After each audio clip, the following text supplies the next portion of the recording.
नमस्कार, आप देख रहे हैं मनी 9 और मैं हूं आपके साथ विशाल शर्मा। एफडी पर मिलने वाली जो ब्याज है उसमें कटौती की गई है। अब तक की सबसे बड़ी खबर यह आ रही है कि एसबीआई ने डिपॉजिट रेट्स में 20 बीपीएस की कटौती की है।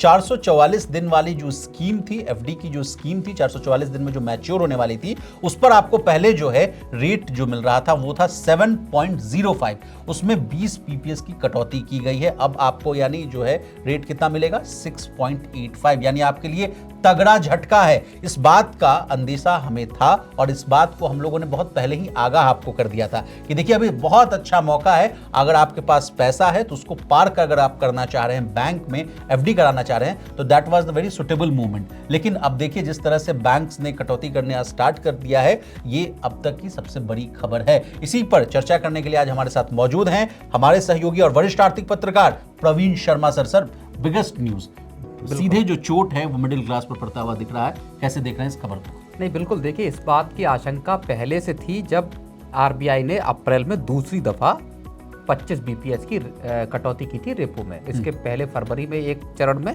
25 बीपीएस की कटौती की गई थी और तब से ही अनुमान इस बात के या अंदाजा इस बात का लगाया जा रहा था कि अब ब्याज दरों में लोअर साइकिल शुरू होने वाला है, यानी ब्याज दरें अब नीचे जाने का सिलसिला शुरू हो सकता है जी।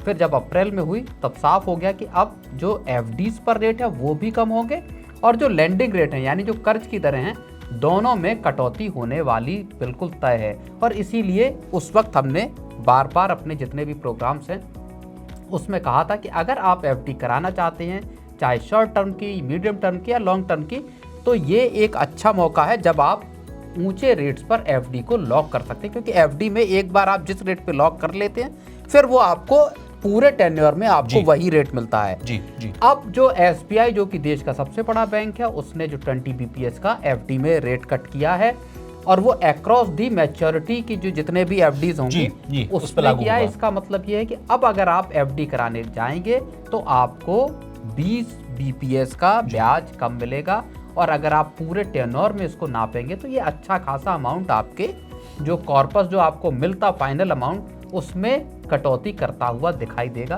तो ये जाहिर तौर पर जो भी इन्वेस्टर हैं और खास तौर पर ये ऐसे कटौती ऐसे वक्त पे हो रही है जबकि बाजारों में उतार चढ़ाव है, अनसर्टेनिटीज, दुनिया भर में अनसर्टेनिटीज हैं, कहाँ पैसा लगाएं। इनफैक्ट म्यूचुअल फंड्स की एसआईपी तक में जहां हमने देखा कि हाल के पिछले एक साल के में जिन लोगों ने एसआईपी खोली उनको नेगेटिव रिटर्न मिले क्योंकि मार्केट्स के हाल खराब हुए जी।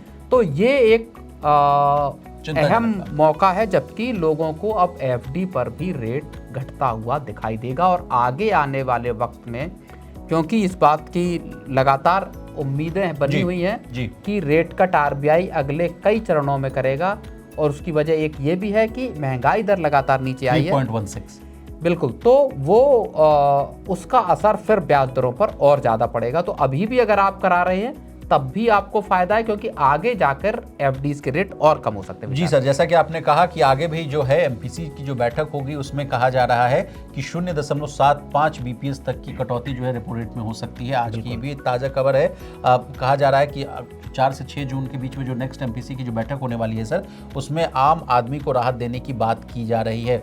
नेक्स्ट एमपीसी में भी कहा जा रहा है सर कि 0.25% का कटौती होगा। तो हम आपसे समझना चाह रहे हैं सर कि दिवाली तक जाते जाते मुझे लगता है कि अच्छी खासी रेट कट हो जाएंगे। एसबीआई रिसर्च की रिपोर्ट थी, उसको भी इस स्टोरी में मैं क्लब करना चाहूंगा, जिसको लीड करते हैं सौम्य कांति घोष साहब, इकोनॉमिस्ट हैं। उन्होंने भी कहा था कि 150 बीपीएस की कटौती हो सकती है। उसके पीछे कारण दिया गया कि जो भारत की जीडीपी ग्रोथ है वो मतलब ठीक ठाक है। और उसके बाद कहा गया कि महंगाई देखिए चरणबद्ध तरीके से उसमें कटौती हो रही है, 3.6 से लेकर फिर 3.34 आया और अब जो लेटेस्ट जो आंकड़ा आया सर वो 3.14 के आसपास है। तो इस तमाम फैक्टर्स के बावजूद कहा जा रहा है कि जो आपकी रेट कट है वो लगातार होते हुए दिख रहे हैं। सर, इस पर आपसे हम कमेंट लेना चाहेंगे, इस पूरे सिनेरियो को कैसे देखते हैं? नहीं देखिए, एसबीआई रिसर्च की जो रिपोर्ट आई थी उसमें ये कहा गया था कि बेस्ट केस सिनेरियो में इसी फिस्कल में 150 बीपीएस तक की कटौती हो सकती है, रिजर्व बैंक कर सकता है। अब 2-3 फैक्टर इसके पीछे हैं जो इस बात को सपोर्ट करते हैं कि वाकई इस साल लंबे चौड़े रेट कट हो सकती हैं जी। पहला जो फैक्टर आपने गिनाया कि महंगाई की दर लगातार 3 महीने से नीचे आ रही है, फरवरी में 3.61% था, फिर मार्च में 3.34% हुआ। सीपीआई के आंकड़ों की बात मैं कर रहा हूँ, खुदरा महंगाई की बात कर रहा हूँ। और फिर अप्रैल में 3.16% हुआ, जो कि 4-5 साल का लो लेवल है महंगाई का। इस महंगाई के कम होने से सरकार को और आरबीआई दोनों के पास एक स्कोप खुलता है कि वो कंजम्पशन को बढ़ाने के लिए और ग्रोथ को रिवाइव करने के लिए दोनों के लिए अब एग्रेसिव स्टेप उठा सकते हैं सर। दूसरा जो बड़ा फैक्टर है वो है अच्छे मानसून की उम्मीद। इस साल मानसून इस साल 27 मई को केरल के तट पर टकराने की उम्मीद है, और ऐसा आईएमडी का जो भारतीय मौसम विज्ञान विभाग है उसकी ये बड़ी भविष्यवाणी है। इसके साथ ही आप इस चीज को भी देख लीजिए कि न सिर्फ मॉनसून जल्दी एंट्री कर रहा है इंडिया के तट पे, बल्कि पूरा जो ओवरऑल जो जून से लेके और सितंबर तक का जो मॉनसून का सीजन होता है उसमें बारिश भी सामान्य से ज्यादा होने की बात कही जा रही है। स्काईमेट का भी अनुमान था सर 103% के आसपास, और आईएमडी का जैसा कि आप 105% कह रहे हैं आपकी 105% के आसपास। लेकिन सर अब नेक्स्ट पिक्चर आपसे बात करना चाहेंगे तो इसका जो फायदा है वो देखिए, रबी और खरीफ की फसलों की बुआई शुरू होने वाली है। देश भर में एक साथ बुआई शुरू होगी, तिलहन हो गई, दलहन हो गई, तमाम फसलों की बुआई शुरू होगी। और उसके बाद यही मॉइस्चर अगर अच्छा मॉनसून रहता तो ये रबी की फसलों को भी बहुत बड़ा मददगार साबित होता है उनके लिए भी। जबकि आपकी सरसों हो गई या आपके गेहूं की बुआई हो गई या आलू की बुआई हो गई, इस जैसी जो की क्रॉप्स हैं हमारे, या धान हो गया रबी में, तो ये जो प्रमुख फसलें हैं उनकी बुआई और उनकी पैदावार में मददगार साबित होगा। तो दो बड़े फैक्टर कम से कम ऐसे हैं जो आरबीआई के अगले रेट कट्स के लिए एक रास्ता बनाते हुए दिखाई देते हैं। आरबीआई की जो लास्ट एमपीसी थी सर, उसमें पॉलिसी के बाद कहा गया था कि अकोमोडेटिव रुख हम रखेंगे। वो भी एक संकेत था कि जिस तरह से वो कह रहे थे कि महंगाई काबू में रहती है तो दरें जो है उसमें और आपको जो गिरावट है वो देखने को मिलेगी। लेकिन सर जीडीपी ग्रोथ पर भी हम आपसे चर्चा करना चाहेंगे। वो कहा जा रहा है कि स्थिर बना हुआ है, तो वैसी बात है या नहीं? नहीं, जीडीपी ग्रोथ रेजिलिएंट बनी हुई है, और ऐसे वक्त पर रेजिलिएंट बनी हुई है भारत की ग्रोथ और इकोनॉमी जबकि जो दुनिया भर में टैरिफ को लेकर और तमाम चीज़ों को लेकर बड़ी अनिश्चितता, जंग और बाकी चीज़ें ऐसी बनी हुई हैं जो कि दुनिया भर की ग्लोबल इकोनॉमी को लेकर एक बड़ी आशंका पैदा कर रही हैं। आप याद कीजिए कि अभी जब अप्रैल का जब जीएसटी का नंबर आया था तो वो 2,37,000 करोड़ रुपए का नंबर आया था, जो कि अब तक का एक रिकॉर्ड नंबर माना जा सकता है। इसका मतलब ये है कि कंजम्पशन जो है वो धीरे धीरे रिवाइव होता हुआ इकोनॉमी में दिखाई दे रहा है। दूसरी बड़ी चीज ये है कि सरकार ने जो 12 लाख रुपए तक की जो टैक्स छूट दी है उससे लोगों के पास पैसे जाएंगे, और अल्टीमेटली वो पैसा इकोनॉमी में जब घूम कर आएगा तब इकोनॉमी का पहिया जो है वो चलाने में सरकार को मदद मिलेगी। तीसरी और अंतिम बात यह है कि जिस तरह के टैरिफ चीन पर अमेरिका ने लगाए हैं, चीन के लिए मुश्किल है अमेरिका में सामान को मुहैया कराना। ऐसे वक्त पर पूरी दुनिया की कंपनियां भारत में अपना मैन्युफैक्चरिंग हब या भारत को चाइना +1 के नजरिए से देख रही हैं जी।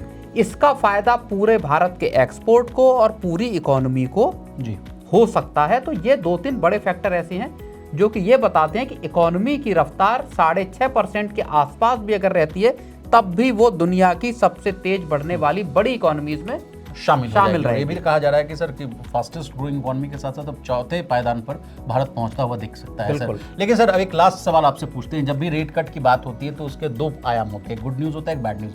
गुड न्यूज़ ये होता है कि अब आपके जो पर्सनल लोन है, हाउसिंग लोन है, एजुकेशन लोन है, तमाम तरह के ऑटो लोन है, उसमें भी गिरावट आ सकती है। और बैड न्यूज़ जैसा आपने बता ही दिया कि आपके जो सेविंग्स है, एफडी पर आपको अगर ब्याज मिल रहा होगा तो वो अब कब मिलेगा। तो इन दोनों पक्ष को भी समझा दीजिए आगे इस विषय को ध्यान में रखते हुए कि आगे भी बहुत सारे रेट कट्स होने वाले हैं।